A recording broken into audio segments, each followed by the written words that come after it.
Happy one-year anniversary to the day Democrats pulled off the coup of the century. They thought 86ing Joe from the ticket would erase his wretched legacy and make room for fresh blood to take out Trump. But neither of those things wound up happening.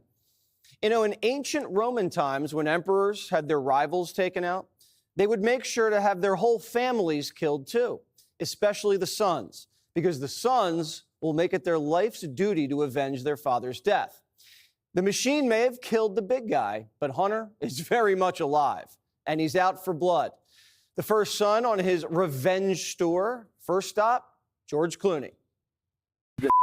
Him, and everybody around him. I don't have to be nice. Number one, I agree with Quentin Tarantino. George Clooney is not a actor. You, what do you have to do with anything? Why do I have to listen to you? What right do you have to step on a man who's given 52 years of his life to the service of this country and decide that you, George Clooney, are going to take out basically a full-page ad in the New York Times to undermine the president? Oh, man, he was just getting started. Next up, James Carville and the entire Obama cabal that thought they could puppeteer the party from offstage. And James Carville, who hasn't run a race in 40 years, and David Axelrod, who had one success in his political life, and that was Barack Obama. And that was because of Barack Obama, not because of David Axelrod. And David Plouffe, and all of these guys, and the Pod Save America guys, who were junior speechwriters in, on Barack Obama's Senate staff, who have been dining out on the relationship with him for years, making millions of dollars. The Anita Dunns of the world, who's made $40–50 million off the Democratic Party. They're all going to insert their judgment over a man who has figured out, unlike anybody else, how to get elected to the United States Senate over 7 times. Hunter isn't just trying to bury Obama's people.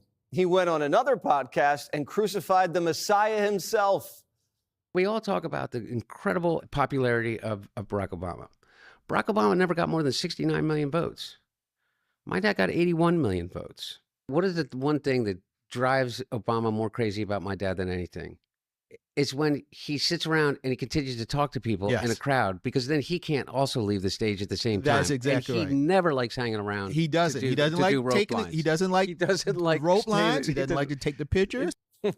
Then Hunter name-checked Chuck and Nancy, saying the Democrat Party has been hijacked by rich white elites with no respect for his dad's blue-collar roots. What the Democratic Party proved is they have no guts. I mean, by the way, I say party. The elite white people that donate to the colleges, the people that donate to the, multi-million-dollar checks to the DNC and the DCCC and the DSCC, the Schumer people and the Pelosi people and those people, the controlling interest of the corporate side of the Democratic Party. The old white elites big-footed Biden out of the race, but that was only half the battle. They didn't want Kamala to be the nominee, but Harris had the last laugh. You know who did not want Kamala Harris to be president and did not want her to be the nominee? Nancy Pelosi didn't want her to be. None of Nancy Pelosi's people wanted her to be. They wanted an open convention. They wanted a floor fight. They wanted I don't know what the hell they wanted, but they wanted to be the ones to anoint whoever they were going to anoint to become the next president of the United States. But Hunter still thinks if it wasn't for all of the machines meddling, Kamala would have stayed and Joe would have just had to win re-election without a hitch.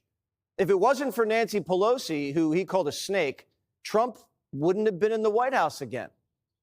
And you would have the Speaker Emeritus that would say, well, I'm going to leave it up to, but I don't know. And they had already made a decision. They had clearly made a decision. And when I say they, I mean the Speaker. And, I heard Alexandra Pelosi say something, call my mom, like, put your big girl pants on to my mom or something. And I kind of feel like saying, who the f*** do you think you are? Hunter says Nancy had it all wrong. His dad's brain was never a problem. He just popped too many Ambien before the debate.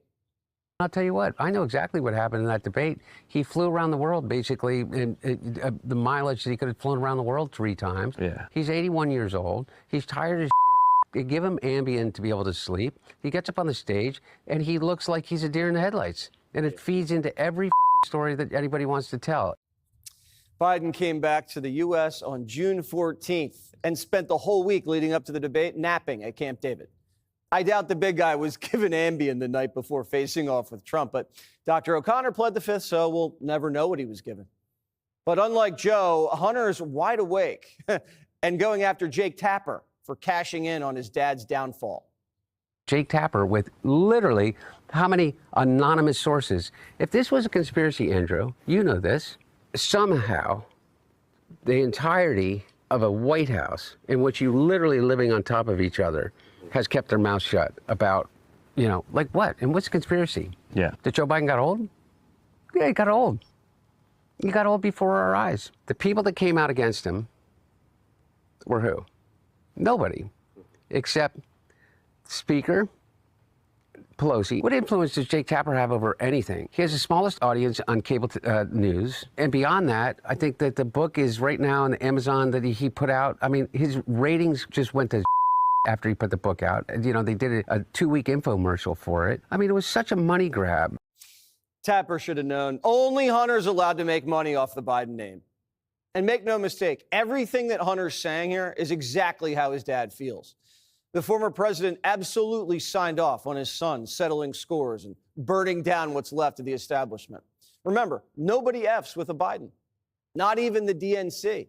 We just learned the Democrat National Committee is running its own autopsy, but refuses to say anyone fumbled the bag when it came to Joe and Kamala's campaigns. Quote, party officials described the draft document as focusing on the 24 election as a whole, but not on the presidential campaign, which is something like eating at a steakhouse and then reviewing the salad. But Hunter doesn't think the Democrats are dead just yet. And he's leaving the door open for a knight in shining armor to sweep in and lead the party to the promised land. Do you think the Democratic Party's dead? No, I don't think the Democratic Party's dead. I think that there's some really incredible leaders in the Democratic Party. Someone will emerge. There will be a leader that will emerge. Isn't it obvious? The Democrats have been saying since November that the party needs a real man with real energy and swagger, someone who tells it like it is, who drops F-bombs and knows how to get attention. Where's Hunter? He's been hiding in plain sight.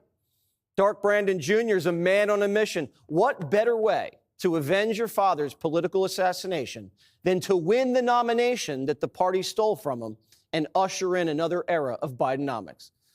Biden the younger could be just what the party needs to confront its ugly past and absolve its political sins.